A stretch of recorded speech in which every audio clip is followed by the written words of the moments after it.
इस गांव का नाम इसलिए पड़ा क्योंकि यहाँ हनुमान जी की बहुत बड़ी कृपा है। प्रत्यक्ष रूप में श्री हनुमान जी महाराज आप सभी के मध्य में, हम सभी के मध्य में विराजमान हैं। और मुझे विश्वास है कि जब भगवान की कथा होती है तो हनुमान जी निश्चित होते हैं। यहाँ किसी रूप में हनुमान जी जरूर बैठे हैं और इस कथा का प्रत्यक्ष रसपान करें। भक्तों, सुंदर सी कथा का आयोजन गुप्ता परिवार के द्वारा हम श्रवण कर रहे हैं। श्री अखिलेश भैया ने बहुत मेहनत की और बड़े प्रेम से आप सभी को जोड़ा इस कथा से। श्री राजेश जी, श्री मिथिलेश जी, नीलेश जी, कमलेश जी, अमरेश जी और हमारी बुजुर्ग माँ यहाँ बैठी हैं, श्री दशमी देवी गुप्ता जी। आप बड़ी श्रद्धा से कथा को श्रवण कर रही हैं माँ, और आपके इन बच्चों के पिता स्वर्गीय श्री बुद्धसेन गुप्ता जी आज वो जहाँ भी होंगे ईश्वर की शरण में, जहाँ भी होंगे आज वो वहीं बैठकर, आप हनुमाना में बैठ के कथा सुन रहे हैं और वो जहाँ होंगे वहाँ से ही इस कथा को श्रवण कर रहे हैं। प्रेम पूर्वक इस कथा का वो रसपान कर रहे हैं और अपने बच्चों को आशीर्वाद जरूर दे रहे होंगे कि मेरे बच्चों ने इतना सुंदर आयोजन कराया कि आज सबके कानों तक भगवान का नाम पहुंच रहा है, सबके कानों तक भगवान की कथा पहुंच रही है। ये सौभाग्य सबको नहीं मिलता भक्तों। और मैं ये एक और निवेदन कर दूं कि ये सौभाग्य पैसों से भी नहीं मिलता। यदि आप कहें कि मैं 10 लाख रुपए 20 लाख रुपए खर्च कर लूं और ऐसा सौभाग्य पालूं तो बड़ा मुश्किल है। ये पैसों से नहीं होता भक्तों, ये तो एक संयोग है अकस्मात, ये पैसों से नहीं हुआ। क्योंकि पैसों से हर चीज खरीदी जा सकती है, समय नहीं खरीदा जा सकता। समय अनमोल है और वो समय आपको 7 दिन का मिला है कथा श्रवण करने के लिए और आप सुन रहे हैं, ये बड़ी अच्छी बात है। तो ये जो संयोग है ये ईश्वर की कृपा से होता है। हमारे लाख चाहने से, प्रयास करने से हमारा और आपका मिलना, हमारे और आपके बीच में कथा और ठाकुर जी बैठ जाएं, संभव नहीं है। ये तो उनकी कृपा से होता है। आप कर लीजिए ना बहुत पैसा खर्च, कुछ नहीं होने वाला जब तक उनकी कृपा ना हो। कहते हैं कथाएं हमारे पुण्य से नहीं मिलती। जन्मांतरे भवेत पुण्यम तदा भागवतम लवेत। कहते हैं भगवान की प्रीति पाने के लिए, भगवान के चरणों में भक्ति प्राप्त करने के लिए कई जन्म तक तप करना पड़ता है, तब कहीं ये सौभाग्य मिलता है। पर मुझे तो ये भी लगता है कि बिहारी जी की कथा स्वयं बिहारी जी की कृपा से ही संभव है, हमारे प्रयास से नहीं। ये तो उनकी कृपा है, चाहे तो हो जाए, नहीं चाहे तो नहीं हो। बिहारी जी की महफिल को बिहारी जी सजाते हैं और कथा सुनने वही आते हैं जिन्हें खुद बिहारी जी बुलाते हैं। जिन्हें बुलावा गया वो यहाँ बैठे हैं, जिन्हें बुलावा नहीं गया वो अभी गड्डियां गिन रहे हैं, रुपया गिन रहे हैं। हाँ, ये गोविंद की कृपा है भक्तों। अभागे हैं वो लोग जो गंगा के किनारे जाकर भी प्यासे रहते हैं। सुना था कि प्यासे को कुएं के पास जाना पड़ता है, पर आज तो प्यासे के पास कुआं खुद चलकर आया है। आज स्वयं भगवान आपके पास आए हैं। कथा फिर भी ना सुने तो अभागे कौन है, देख लीजिए ना आप। कथा की गंगा गांव में बह रही है, आपके नगर में बह रही है, और फिर भी कोई इस कथा से वंचित रह जाए तो ये उसका दुर्भाग्य ही है। इसी को कहते हैं अभागा। अभागी हैं वो जो कथा से दूर हैं, जो भगवान से दूर हैं। जानत हूँ अस स्वामी बिसारी, फिर ही ते काहे न हो ही दुखारी। अरे भगवान को भूल जाओगे तो दुख नहीं मिलेगा। भगवान का विस्मरण ही तो दुख है और भगवान का स्मरण ही सबसे बड़ा सुख है। इसलिए मैं निवेदन करता हूँ कि काम करते रहो, नाम जपते रहो, मन से गोविंद गोपाल गाते चलो। याद आवेगी उसको कभी ना कभी, मेरी विनती सुनेगा कभी ना कभी। ऐसा विश्वास मन में जगाते चलो, मन से गोविंद गोपाल गाते चलो। काम करते रहो मेरी माँ और नाम ना छूटे। कल हमने सुनाया था कि भरत जी ने रहुगण को उपदेश किया। श्री भरत जी ने 28 प्रकार के नरकों का वर्णन किया है। मैया जी, नरक कितने होते हैं? कितने होते हैं मेरी माँ? ओ मैया जी, आप कर लो काम। क्या कर रही हो? धागा सुई में डाल रही हो? काम नहीं छूटा आपका, घर पर भी काम, यहाँ भी काम। अरे 3 घंटे तो छोड़ दो मेरी माँ। हाँ, एक दिन तो छूट ही जाएगा काम। अभ्यास अभी से करो। कक्षा पे भी आए तो काम लेके आते हैं आप लोग। चलिए प्रेम से सुन लो। हाँ मैया जी, 28 प्रकार के नरक होते हैं। जो व्यक्ति जैसा पाप करता है उस व्यक्ति को उस नरक में जाना पड़ता है। रौरव नरक, महारौरव नरक, कुंभी पाक, अंध्र, तामिश्र, काल, सूत्र, ऐसे 28 नरक हैं। जो व्यक्ति झूठ बोलता है, कपट करता है, छल करता है, ऐसा व्यक्ति तामिश्र नरक में जाता है। वहां बहुत बड़ी बड़ी नदियां हैं, गंदी गंदी मावाद की।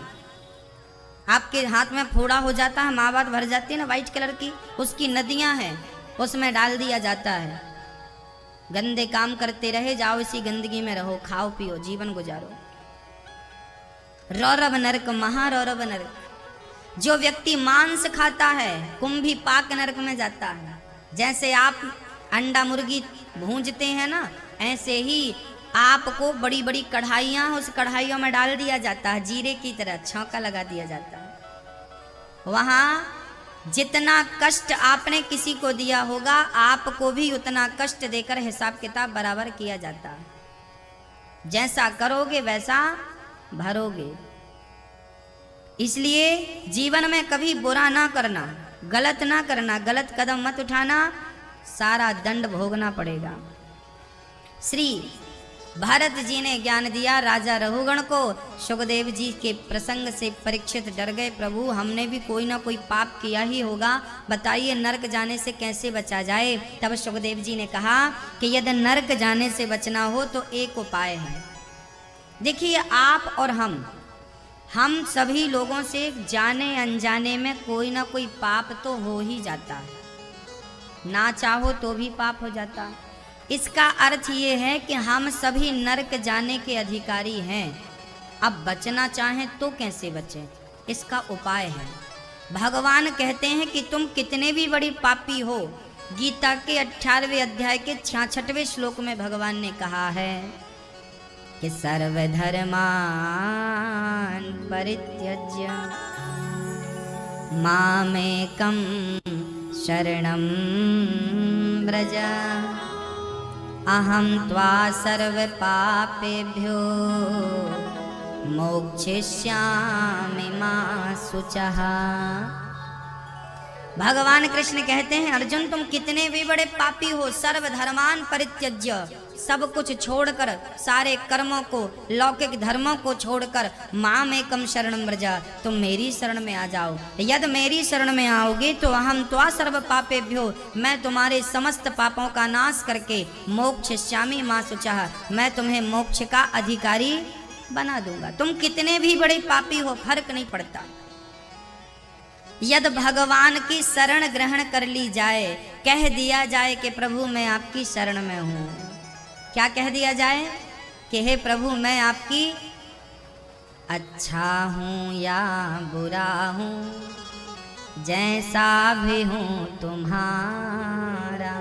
हे प्रभु मैं अच्छा हूँ या बुरा हूँ, पापी हूँ पुण्यात्मा हूँ, कैसा भी हूँ, बस हूँ तो आपका ना। भगवान का एक, हाँ ले लो सेल्फी ले लो अच्छे से, देखना अच्छी आनी चाहिए। हाँ मैया जी, कैसा भी हूँ मैं, अच्छा हूँ बुरा हूँ, जैसा भी हूँ प्रभु मैं किसका हूँ। भगवान का एक नाम है भक्त वत्सल। क्या नाम है भगवान का? वत्स कहते हैं बछड़े को, वत्सला कहते हैं गौ माता को। अच्छा, जब गाय बछड़े को जन्म देती है ना, तो बछड़ा मलमूत्र में भीगा होता है। फिर गाय क्या करती है? अपनी जिह्वा से उसे चाटती है, और गाय बछड़े को चाट चाट कर निर्मल कर देती है कि नहीं? हाँ या ना?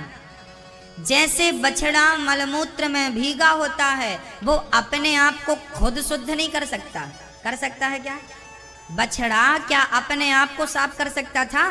जैसे बछड़ा अपने आप को खुद साफ नहीं कर सकता, तो गाय चाट चाट कर निर्मल कर देती है। ऐसे हम तो उस बछड़े की तरह हैं, जो काम क्रोध लोभ मोह की वासनाओं की गंदगी में डूबे हुए हैं। यदि भगवान जैसे गाय बछड़े को मुक्त करना चाहे तो हो सकता है, नहीं बछड़े की अपनी ताकत नहीं है।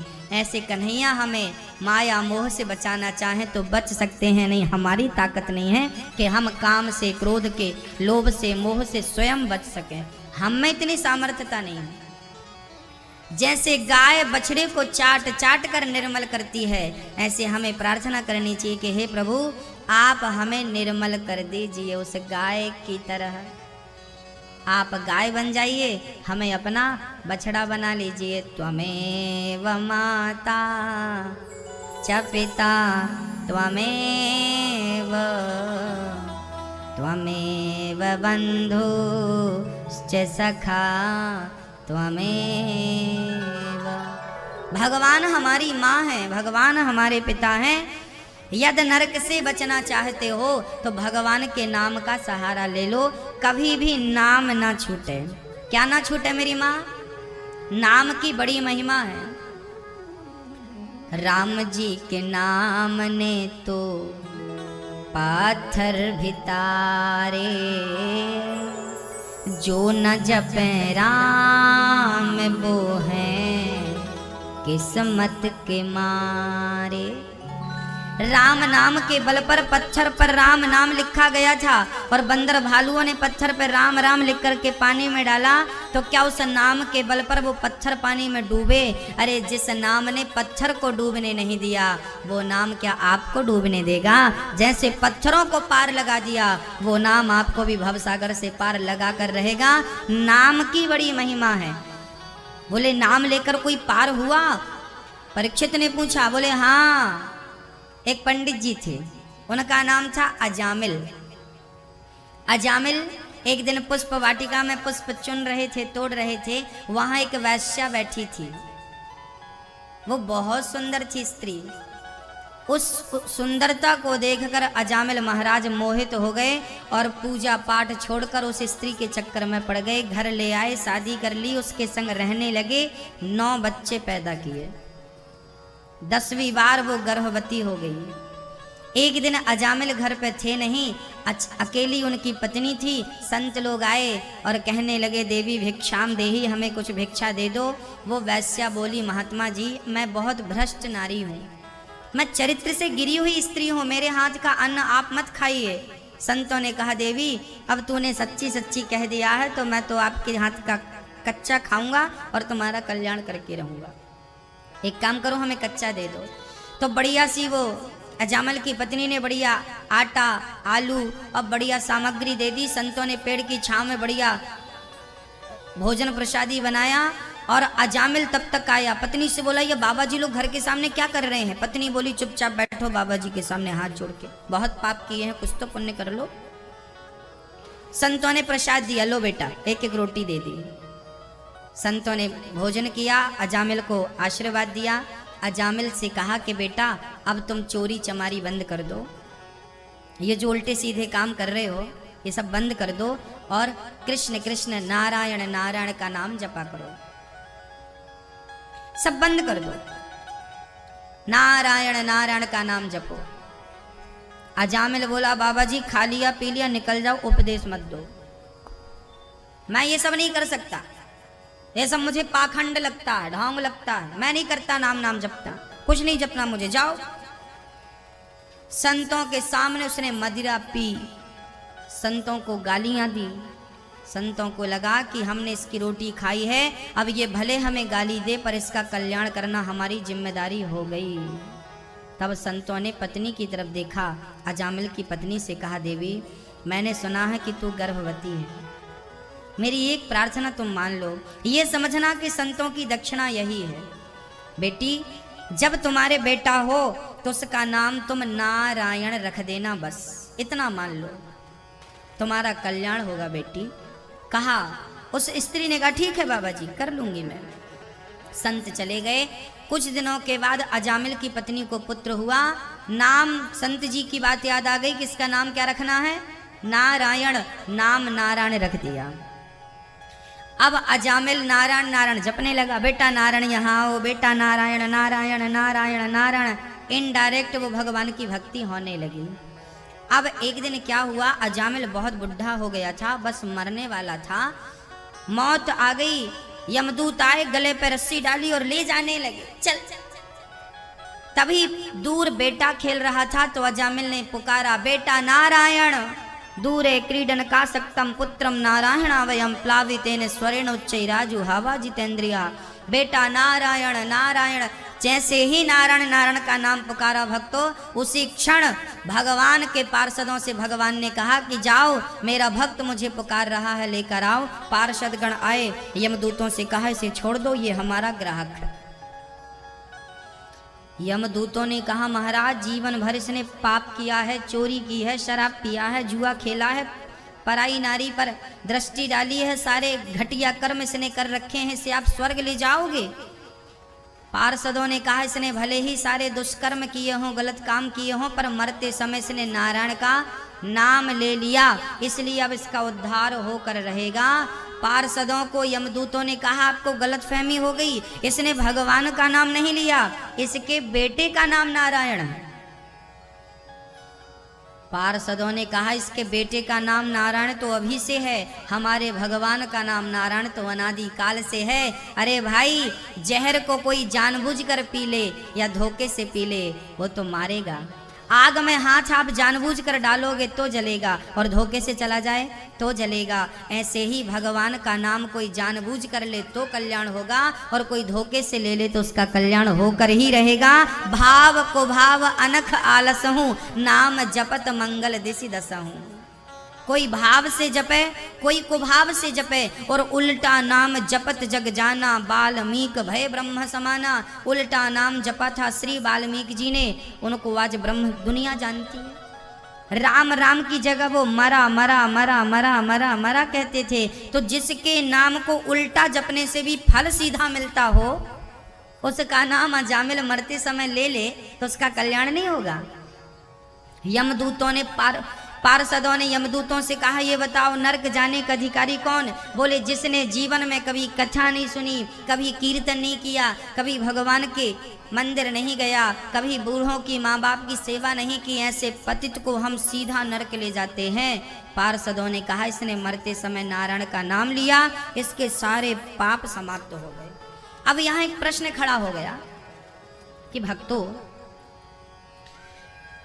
अजामिल ने जीवन भर पाप किया था, यमदूत आ ही गए थे लेने के लिए, परंतु एक पुण्य हो गया अजामिल से। क्या पुण्य हो गया? मरते समय उसने नाम किसका ले लिया? भगवान का, नारायण कह दिया। तो इसका मतलब ये नहीं है कि आप लोग भी मरते समय लो, क्योंकि मरते समय सबके मुंह से नारायण का नाम निकलता नहीं है। मरते समय भगवान का नाम मुंह से निकले, उसके लिए अभ्यास अभी से करना पड़ेगा। वो तो अजामिल के संग इत्तेफाक हो गया, सबके साथ थोड़ी होता है ये, हो गया सो हो गया। अब हम भी सोचें कि सीधे मरते समय लेंगे, अभी से क्यों झंझट पालें ना। अभी से अभ्यास करोगे तो मरते समय मन बनेगा, नहीं तो संभव नहीं है भक्तों। इसलिए निवेदन करता हूं आपसे कि भगवान के नाम को आज से अभी से जपने लग जाओ। अजामिल ने नाम लिया। पार्षदों ने कहा अजामिल चलो, अब तुम बच गए हो, 1 वर्ष तक और रहो, और अब 1 वर्ष बाद हम आएंगे तुम्हें लेने के लिए। 1 वर्ष का समय दिया गया। अजामिल ने बड़ा पुण्य किया, उस एक वर्ष में खूब दान पुण्य जो कमाए सब दान कर दे और बस सारी मोह ममता त्याग दी और बस नारायण नारायण नारायण नारायण जपने लगा। बस समय आया, विमान पर बैठा, भगवान के निज धाम को चला गया। ये एक नाम की महिमा थी। जिसने जीवन में एक भी भगवान का नाम ले लिया हो श्रद्धा से कि राम राम सब कोई कहे, दशरथ कहे न कोई, एक बार दशरथ कहे सो कोटि यज्ञ फल हो। राम राम सब कोई कहे, दशरथ कहे ना कोई। ये राम राम सब कोई जपता है पर दशरथ कोई नहीं कहता। ये दशरथ कौन? राम के पिता ना। दशरथ मतलब 10 इंद्रियां, 5 ज्ञानेंद्री, 5 कर्मेंद्री। जब इन इंद्रियों को भगवान के चरणों में लगाकर, आँख को भगवान के चरणों में लगाओ, कान को भगवान की कथा में लगाओ, जिह्वा को भगवान के नाम में लगाओ। हाँ, जब सारी इंद्रियों को, शरीर के हर अंग को जब भगवान के लिए समर्पित कर देंगे, तब आप एक नाम ले लेंगे राम का, तो वो एक नाम आपको भव सागर से पार कर देगा। यही कहना है इस दोहे का। 10 इंद्रियों के सहित उस ईश्वर का नाम जपा जाए, सारी इंद्रियां भगवान में समर्पित कर दी जाएं। अजामिल जैसे पतित का उद्धार हुआ। ये अजामिल कौन था? कहते हैं पिछले जन्म में ये बहुत बड़े साधु थे अजामिल जी महाराज। बद्रीनाथ में बर्फ बहुत ज्यादा गिरी तो ये संत जा रहे थे बद्रीनाथ जी का दर्शन करने। अजामिल पिछले जन्म में संत था, बद्रीनाथ जी का दर्शन करने जा रहे थे। बर्फ बहुत गिरी तो इनके शरीर में सर्दी बैठ गई, अचेत हो गए, प्राण निकलने की स्थिति थी। तभी बद्रीनाथ का दर्शन करने करके एक वैद्य जी अपनी बेटी, जवान बेटी के संग आ रहे थे। उस बेटी की नजर पड़ी, पिताजी देखिए बर्फ में कोई दवा है। पिता ने जल्दी बर्फ हटाई, ऊपर नीचे बर्फ गिर पड़ी थी। बाबा जी अचेत थे। वैद्य जी ने नाड़ी पकड़ी, समझ गए कि सर्दी है, बाबा जी बस मरने वाले हैं। वहां पर वैद्य जी ने अपनी बेटी से कहा, बेटी यदि तू चाहे तो इनकी जान बच सकती है। मैं थोड़ी वैद्य हूं बेटी, इस व्यक्ति को आग की गर्मी अब ठीक नहीं कर सकती और यहाँ आग लगाना संभव नहीं है क्योंकि सारी गीली चीजें हैं। पर शरीर की गर्मी यदि से दे दी जाए, देह की गर्मी से दे दी जाए तो इसको चेतना आ जाएगी, ये उठ के बैठ जाएगा। तब क्या हुआ, संत के पास जवान बेटी लेट गई, अपने देह की गर्मी देनी थी, पास में लेट गई। थोड़ी देर बाद संत जी को होश आया। जब होश आया तो देखा कि उनके साथ एक स्त्री सो रही थी। संत ने श्राप दे दिया, मूर्ख, एक साधु की तपस्या भंग करने आई हो, जाओ मैं तुम्हें श्राप देता हूं, तुम वैश्या हो जाओ। उस स्त्री ने पिता की तरफ देखा, लो भलाई का तो जमाना ही नहीं रहा, हमने इनकी जान बचाई, इन्होंने श्राप दे दिया। पर बाबा जी आपने श्राप दिया है तो जाओ मैं भी आपको श्राप देती हूँ, यदि मैं वैश्या भई तो मुझ वैश्या से ही आप जैसे साधुओं का कल्याण होगा, आपका कल्याण होगा। पिछले जन्म के वही बाबा जी इस जन्म में अजामिल बने और पिछले जन्म की वही लड़की इस जन्म में वो वैश्या बनी। अजामिल ने उससे विवाह किया और आज उसी के कारण अजामिल का उद्धार हुआ। उसी ने अपने बेटे का नाम रखा ना नारायण, तो उसी के कारण अजामिल का आज उद्धार हुआ। बोलिए भक्त वत्सल भगवान की। भक्तों, एक बार ये जो भगवान का नाम है, मेरी इस कथा से केवल यही प्रार्थना आप सभी से कि भगवान का नाम कभी ना छोड़ा जाए, किसी भी स्थिति नाम करते रहो। और सीताराम सीताराम, राधे श्याम राधे श्याम, श्री राम जय जय राम, श्री कृष्ण जपते रहो जपते रहो। एक बार इंद्र ने अपने गुरु का अपमान कर दिया था, जिससे गुरुजी नाराज होकर चले गए। तब इंद्र ने इमरजेंसी में विश्वरूप को अपना गुरु बनाया। विश्वरूप से नारायण कवच की दीक्षा ली नारायण कवच भागवत के 6वें स्कंध के 8वें अध्याय में नारायण कवच है। जो व्यक्ति नारायण कवच का पाठ नित्य करता है उसको जीवन में कभी बॉडीगार्ड रखने की जरूरत नहीं पड़ती। भगवान का सुदर्शन और भगवान स्वयं उस भक्त की स्वयं रक्षा करते हैं। इसलिए नारायण कवच का पाठ हमें नित्य करना चाहिए। धर्म अर्थ काम मोक्ष चारों पुरुषार्थों को देने वाला है।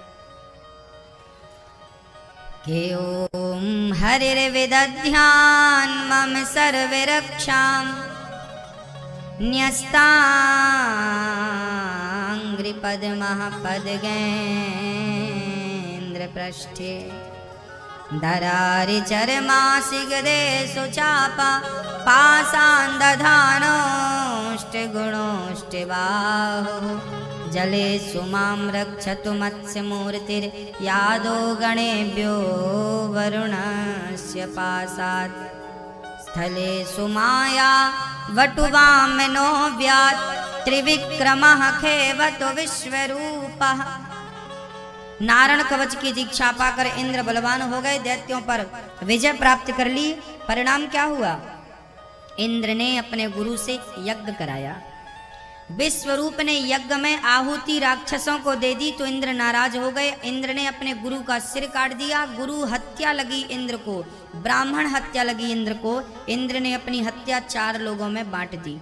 पहली हत्या दे दी स्त्री को। स्त्रियों में जो रज होता है, रजस्वला होती है, वही इंद्र के द्वारा प्रदत्त ब्रह्म हत्या है।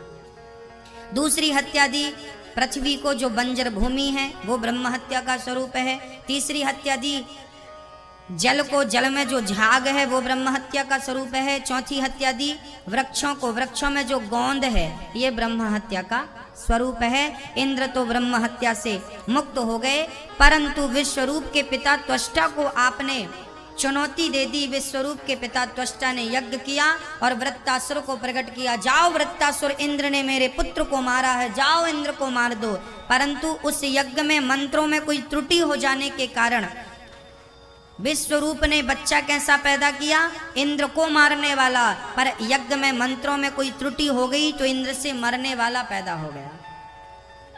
ये मंत्रों का प्रभाव था। अब त्वष्टा मुनि ने वृत्तासुर को भेजा, जाओ मारो। अब इंद्र घबरा गए, ब्रह्मा जी के पास गए। ब्रह्मा जी क्या करें? अब तो बड़ा भयंकर वृत्तासुर हमारी तरफ आ रहा है, क्या करें प्रभु, क्या करें प्रभु?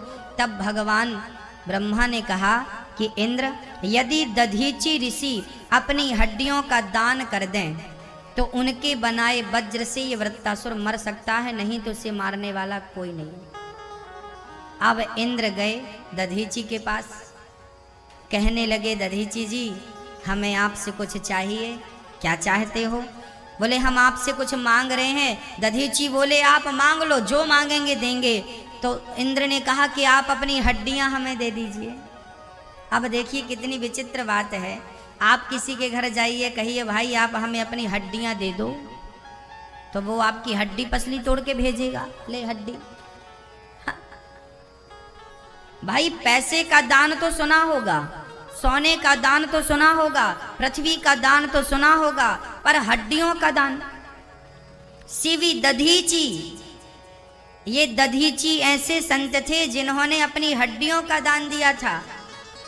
दधीची ने कहा कि इंद्र, यदि मेरी हड्डियां दान करने से यदि आपका कष्ट दूर होता है और जन कल्याण होता है तो मैं अपनी हड्डियां दान करने को तैयार हूँ। हमारे भारत में ऐसे ऐसे ऋषि मुनि हुए हैं जिन्होंने समाज के उत्थान के लिए, कल्याण के लिए अपने आप को, अपनी हड्डियों को दान कर दिया। अपने शरीर में खाद्य पदार्थ लगाए और गाय से चटवाया। गाय ने चाट चाट के चमड़ी उतार दी और पूरी की पूरी हड्डियों को विश्वकर्मा ने ले जाकर बढ़िया सा अस्त्र बनाया। इंद्र के लिए वज्र बनाया, जिस वज्र से आज त्वष्टा के भेजे उनका उद्धार होने वाला है। भक्तों, दान करना कभी छोड़िएगा मत, दान करना कभी छोड़िएगा मत। क्यों? क्योंकि कहते हैं जब ईश्वर आपको देता है ना तो आपको आगे देना चाहिए। यदि हमारे घर पे 1 कुंटल गेहूं है अब हमें उसको 20 कुंटल बनाना है तो क्या करना पड़ेगा? 1 कुंटल गेहूं को 20 कुंटल बनाना है तो क्या करना पड़ेगा? उसे जमीन में उसे दान करना पड़ेगा। किसे दान करोगे? पृथ्वी माता को। खेत में आप बो दीजिए। जब किसान बोता है तो वो भी तो पृथ्वी माँ को दान करता है, हाँ या ना? दान करता है कि नहीं? पृथ्वी माँ को 1 कुंटल गेहूं किसान दान करता है तो पृथ्वी माँ बोली कि अच्छा तुमने हमें 1 कुंटल दिया है, अब पृथ्वी माँ पूरा सूद सहित आपको 20 कुंटल 25 कुंटल 4 महीने में वापस कर दे।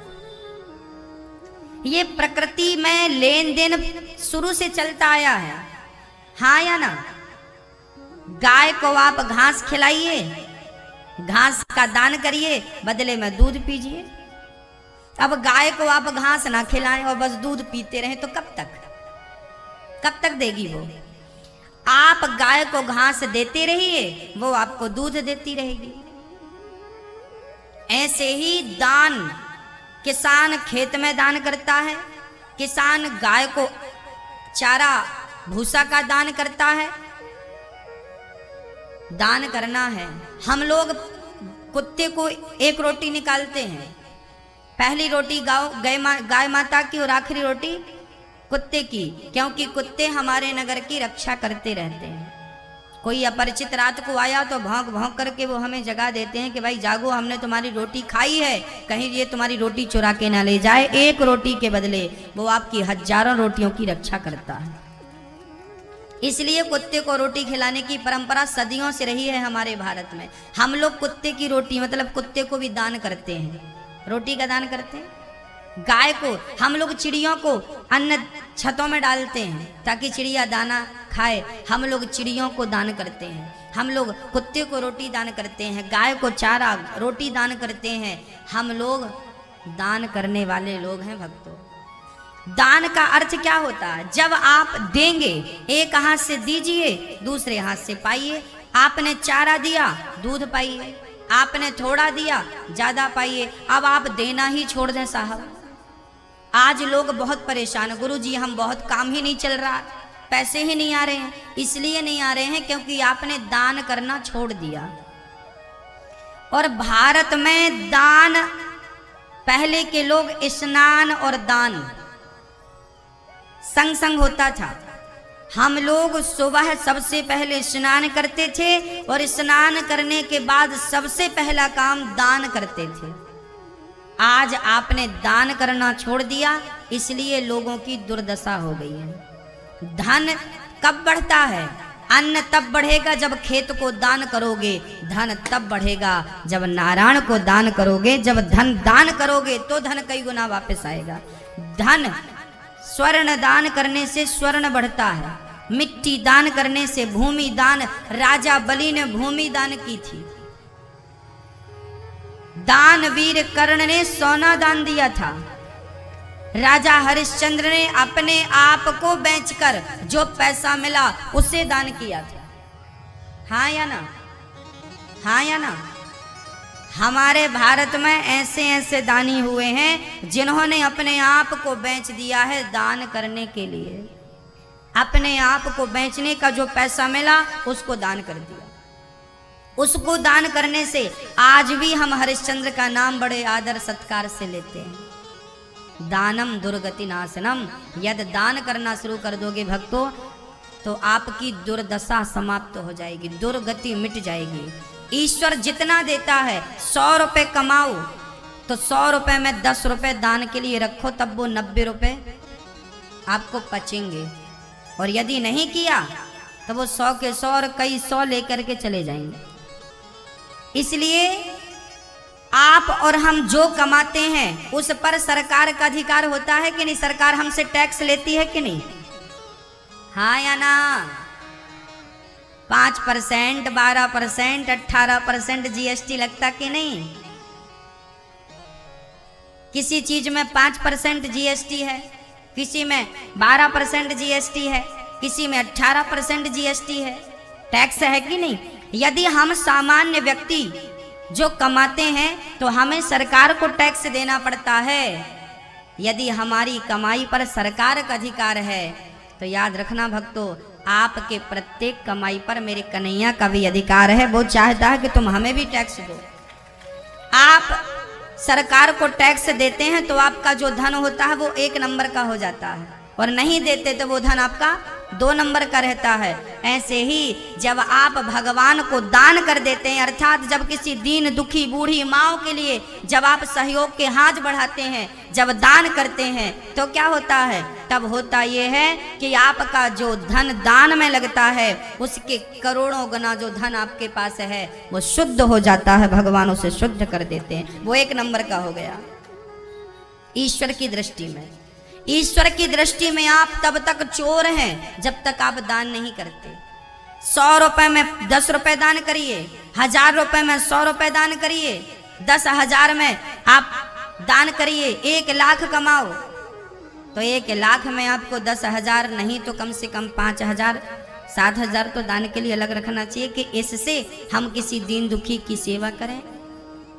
आपके पास बहुत बढ़िया पैसा है, आपने अपना बढ़िया बंगला बनवाया है आलीशान, तो क्या गारंटी है कि आप अपने बंगले में सुरक्षित हैं? इसकी कोई गारंटी है आपके पास? जब आपने अपने लिए करोड़ों खर्च करके एक बंगला बनाया है तो जरा देख लीजिए कि आपके गांव में किसी की छत टपक तो नहीं रही है। यदि किसी की छत से पानी टप टप अंदर जा रहा है तो आपको 1000-2000 का सहयोग करके उसकी मरम्मत करवानी चाहिए। यही आपका बड़प्पन है, यही दान है। अपने पड़ोसियों की मदद करिए, अपने आसपास जो जरूरतमंद है उनकी सेवा करिए, और जो वृंदावन में वृद्ध माएँ आपकी ओर देख रही हैं उन वृद्ध माओं के लिए अपने सहयोग के हाथ बढ़ाइए। हाँ भक्तों, दान कभी मत छोड़िएगा। श्री इंद्र को दधीची ऋषि ने हड्डियों का दान कर दिया। दधीची की हड्डियों का वज्र बनाया और इंद्र ने वृत्तासुर का सामना किया। वृत्तासुर इंद्र की हाथों में इंद्र के वज्र जब देखा तो उस वज्र में नारायण कवच का पाठ करते थे ना दधीची जी, तो उनकी हड्डियों में नारायण का दर्शन हो गया वृत्तासुर को। वृत्तासुर स्तुति करने लगा कि हम हरे तब पादई के मूला दासानुदासो भवितास्मि भूयः मनः स्मरेता सुपतेर्गुणांस्ते गृणीत वा कर्म करोतु कायः।